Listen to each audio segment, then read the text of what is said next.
An international businessman from Memphis is facing sexual battery charges tonight in Collierville. Yeah, we've been following him for a while. As you might remember, Andrew Crosby also had a charge of indecent exposure, which was dropped early in 2021. Now a woman who used to work with Crosby says our reporting is giving her the confidence to speak up about her own experience. She's telling her story only to WREG investigator Stacey Jacobson.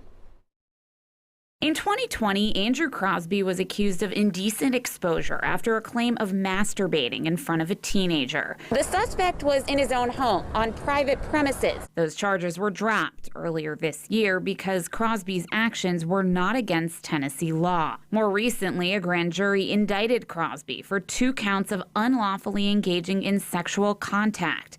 He's been accused of touching 2 people at a Collierville medical spa. It's what triggered my response to this. When this woman saw WREG's coverage of the Crosby case, it brought back memories of working for him at his former company, Crosby Vollmer International Communications in Washington, D.C.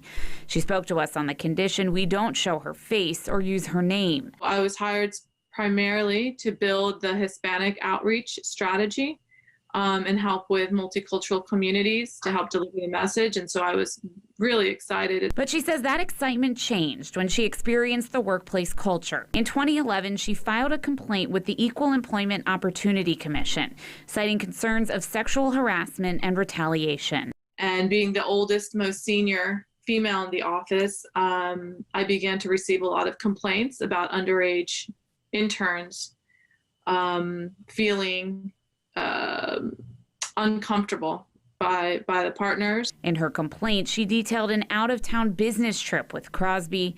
She says they were in separate hotel rooms and she had taken a prescription sleep medication. At some point in the evening, Andrew Crosby came in my room and I was already asleep, and I thought it was a dream. In her complaint to the EEOC, she writes, "I suddenly woke in the middle of the night to find Mr. Crosby on top of me in his underwear. On the nightstand, I saw a wrapped condom." What was his explanation of what happened? He said, "Oh, don't worry about it. Nothing happened." Like it was no big deal. In a statement to WREG, Crosby calls the allegations completely false. The EEOC later ruled it was unable to conclude that laws were broken. But she says the incident stays in her memory. What kind of emotion does it bring back up for you? Although I've been in therapy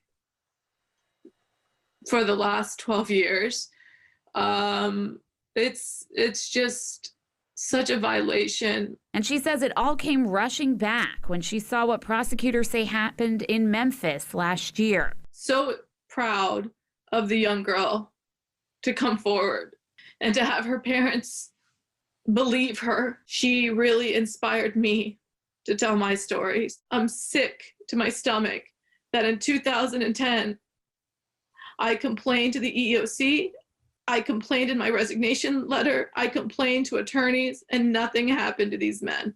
Do you think that case would come out any differently today? I think so. I'm hopeful. Stacey Jacobson, WREG, News Channel 3. Since we first reported the incident with the teenagers, state lawmakers have drafted legislation to change the law that prevented Crosby's prosecution. He's due in court November 18th on the new charges of sexual battery.